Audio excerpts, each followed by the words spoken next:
सत्यनारायणाच्या महाव्रताच्या पूजेच्या निमित्ताने आपल्या या मुलुंड लक्ष्मी सोसायटीमध्ये प्रतिवर्षीच आमचं येणं होतं.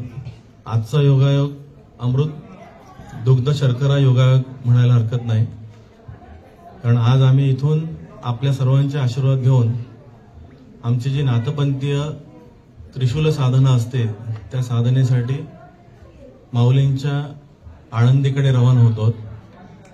आणि म्हणून आपल्याही सर्वांचे आशीर्वाद आमच्यासाठी फार मोठे आहेत.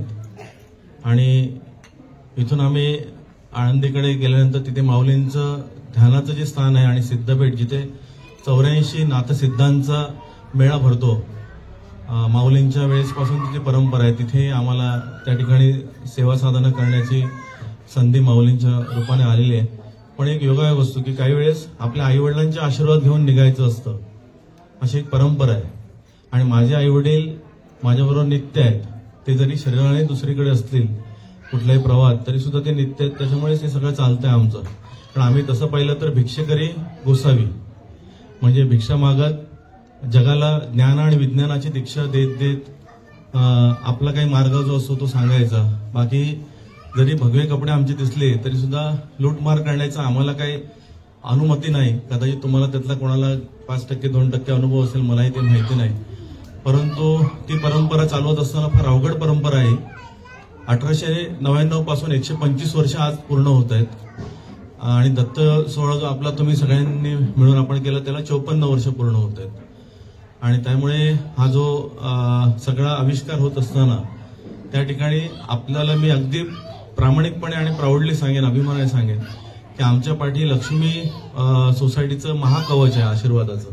आणि ते कवच असंच पिढ्यानपिढ्या जरी म्हाडाकॉलनी परंपरेने डेव्हलप झाली, पुढे अगदी चांगलं हे झालं आणि ते होईल पुढच्या 20-25 वर्षाचा, 10 वर्षाचा, 5 वर्षाचा सिद्धांत असं होतं. पण ते तसं असलं आणि तुम्ही कुठेही जगाच्या पाठीवर असलात तरी सुद्धा तुमचे आशीर्वाद आम्हाला आमच्या पुढच्या पिढ्यांना, जसं आता योगेशनाथ दादा हे व्रत सांभाळतायत, त्यांचं कॉलेजचं शिक्षणही चालू आहे. आणि माझा सगळ्यात मोठा भाग जो असतो तो म्हणजे शिक्षणावर फार भर आहे माझा. शिक्षणाशिवाय या जगात काही नाही. नुसते भगवे कपडे घालून लोकांना नाही भुलवता येत. कारण आम्हाला कुठेही उभं करा, तुम्ही कमिशनर समोर उभं करा, नाही तर राष्ट्रपतींसमोर उभं करा, PM समोर करा, तर CM समोर करा, कधीच अंगाला घाम येत नाही. कारण का शिक्षण हे त्याच्या मागचा फार मोठा आद्यबिंदू आहे. त्याच्यामुळे फक्त ही संस्कृती जोपासत असताना, आपली परंपरा जोपासत असताना आपण त्याही बाबतीत कमी पडू नये हा आमचा नेहमी कटाक्ष असतो. मला वाटते आज आरती तुमची मी ऐकत होतो शांतपणे, खूप मला आनंद झाला. आरतीमध्ये पखावत सुरू होता आणि मोठे शंखनाद सुरू होता, घंटानाद सुरू होता, टाळांचा नाद सुरू होता. ब्राह्मण गुरुजींनी ब्रह्मवृंद आणले, त्यांनी सुंदर आरती म्हटली. तर हे फार आज दुर्मिळ होत चाललंय. भजन तर एवढं रंगात आलं की मला वाटते आळंदीचा श्लोक आला त्यावेळेस तर अक्षरशः आळंदीत पोहोचल्यासारखं ते त्या ठिकाणी भाव निर्माण झाले. आणि आजच्या पिढीला मी प्रामाणिकपणे सांगेन, मला वाटते त्यांनी वेळ दिलाय किंवा मला माहिती नाही, कारण तुमचं परत सगळं बाकी असतो. तर आजच्या पिढीला मी अगदी आवर्जून सांगेन की बाळांनो लवकर जोडले जा. मग स्वामींच्या भक्तीशी जोडले जा, नाथांशी जोडले जा, दत्त महाराजांशी जोडले जा, कुठेही जोडले जा. कारण का आज ही जोड महत्वाची आहे. आज आमच्या बरोबरच सन्माननीय डॉक्टर साहेब बसलेले आहेत, मोठे नायर हॉस्पिटलचे आपले साहेब बसलेले आहेत. आणि त्यांचा परिचय मला वाटतं आमचा 8-9 वर्षापूर्वीचा पासूनचा परिचय आहे. अत्यंत विनम्र व्यक्तिमत्व आहे. उच्च विद्या विभूषित असून सुद्धा आपल्याला कसं ग्राउंडेड राहता येतं हे मला अनेक जणांकडून शिकायला मिळतं. आज खरोखर सर आहेत, त्यांच्या मिसेस पण इथे आलेले आहेत, हा परिवार इथे आलेला आहे. आणि हे जे म्हणजे एक लक्षात घ्या, आपण ज्ञानाबरोबर विज्ञानही महत्वाचं आहे, पण विज्ञानाबरोबर हा जो काही सेवाभाव आहे की जो संस्कृतीचा आहे तो तुम्ही जोपासताय ते फार मोठं आहे. मला असं वाटतं कदाचित तुमच्या लक्ष्मी सोसायटीचा जो हॉल आहे आपला, त्या हॉलमध्ये पखावज वाजवण्यासाठी गेली 8-9 महिने तुम्ही परमिशन देत होतात आणि वाजवत होते पखावज. आणि खूप छान त्या ठिकाणी, कारण पखावज हे नादातलं ब्रह्मवृंद आहे, म्हणजे ब्रह्मवाद्य त्याला म्हटलं जातं. आणि माझे आवडते असे पखावज सम्राट भवानी शंकरजी, म्हणजे मी त्या व्हिडिओमध्ये सांगितलंय, बेटो जिंदगीचा आमचा जो YouTube चॅनल आहे त्याच्यामध्ये मी सांगितलंय की भवानी शंकर उस्ताद आणि झाकीर हुसेनजी ते यांच्याबरोबर जी भेट होती त्याच्यामध्ये त्या पखावज, कारण भवानी शंकरजी पखावज मधून नादब्रह्म काढायचे, म्हणजे मंत्र बोलायचे. आला फार मोठं महावाद्य आहे ते. सर्व शंकरापासून गोरक्षनाथांपासून सर्वांचं ते महावाद्य आहे.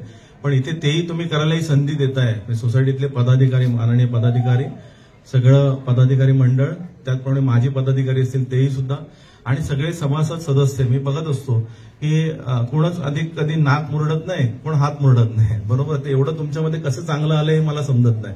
त्यामुळे तुम्ही खरोखरच दृष्ट लागणारी सोसायटी आहे. म्हणजे मी राहतो ते पण सोसायटी उत्तमच आहे. पंचरत्नबद्दल मला आदर आहे, परंतु कधी काय लागलं तर आम्ही इथे अगदी हक्काने येतो. का असं होतं मला माहिती नाही. आमचे चिरंजीव पण बोलतील, एक मिनिट तर बोल बेटा. आदेश, सर्वांना नमस्कार. म्हणजे असं वाटतच नाही की या सोसायटी येताना म्हणजे तुमची सोसायटी आहे, हे आम्हाला वाटतं आमचंच घर आहे. म्हणजे ऍक्च्युली आम्ही इथे येताना असं हे नाही करत. आम्ही किती वेळा येतो, सामान वगैरे नेतो, कोणा म्हणजे तुम्हाला पण डिस्टर्ब होत असेल आमच्या पण, त्यासाठी सॉरी. पण आम्हाला आवडतं इथे यायला, इथे नामस्मरण करायला, किंवा इथे काय आम्ही लहान मुलांसोबत खेळतो वगैरे.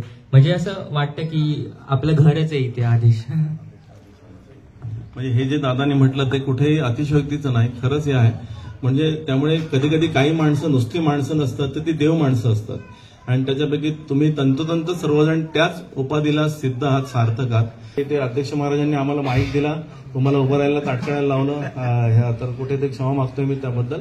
आणि पुन्हा एकदा आपल्या आशीर्वादाची याचना करतोय, आणि पुन्हा एकदा आपल्या सर्व पदाधिकारी मंडळाचं ऋण व्यक्त करतोय. आणि कदाचित जसं योगेशनाथ दादा आमचे म्हणाले की इथे वावरताना आमच्याकडून नक्की चुकवलं. त्या दिवशी तर रात्री मला वाटतं तो पराक्रम आम्ही गेला, रात्री 2:30-3 वाजेपर्यंत आम्ही इथे होतो.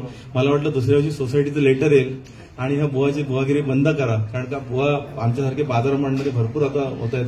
त्या बाजारात आजार पण आहेत आला ना, तर त्यामुळे मला असं घाबरून मी रात्री झोपलो नाही. म्हटलं दुसऱ्या दिवशी लेटर आपल्याला येणार. सूर्याकडे म्हटलं त्याच्या अगोदरच आपली जाहीर माफी जाऊ देत. बोलक्याकार म्हटलं, गडसेकार म्हटलं की जाहीर माफीचं हे जाऊ देत. ठीक आहे, या ठिकाणी मला वाटते. आणि आमचे आदरणीय सूर्य काका असतील, गडसे काका, बोलके काका, आमचे महाडिक साहेब, ही सगळी मंडळी फार थोर मंडळी. मी नावं घेत बसत नाही. आमचे दिलोड साहेब आहेत, आमचे हे साहेब आहेत, म्हणजे किशोरभाई साहेब आहेत. तर म्हणजे ही सगळी मंडळी फार मोठी आहेत.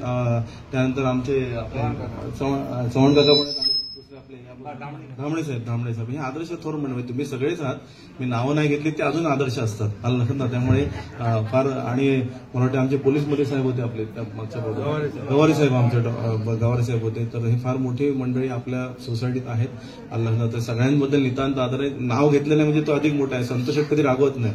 ते म्हणतात आपण लय मोठे म्हणून आपले नावं नावं घेतली जात नाही. ठीक आहे, तो असं या ठिकाणी पुढे गंमत. आणि परत एकदा आपलं भरपूर वेळ घेतला. मला वाटते 15 मिनिटं तर मी मोजून घेतलेली आहेत आपली. पण पुन्हा एकदा क्षमस्व परमेश्वर, आणि पुन्हा एकदा सत्यनारायण महाराज यांच्या चरणी नतमस्तक होऊन आपल्या सर्वांच्या चरणी नतमस्तक होत आहे. मात्र इथूनच आपण एकमेकाला वंदन करूया, म्हणजे ते माऊलींपर्यंत आम्ही घेऊन जाऊ. म्हणून आपण परस्परांना वंदन करू. मी कोणी वाकून नमस्कार करू नका. ओम नमो नारायण. ज्ञानोबा माऊली तुकाराम, रामकृष्ण हरी माऊली.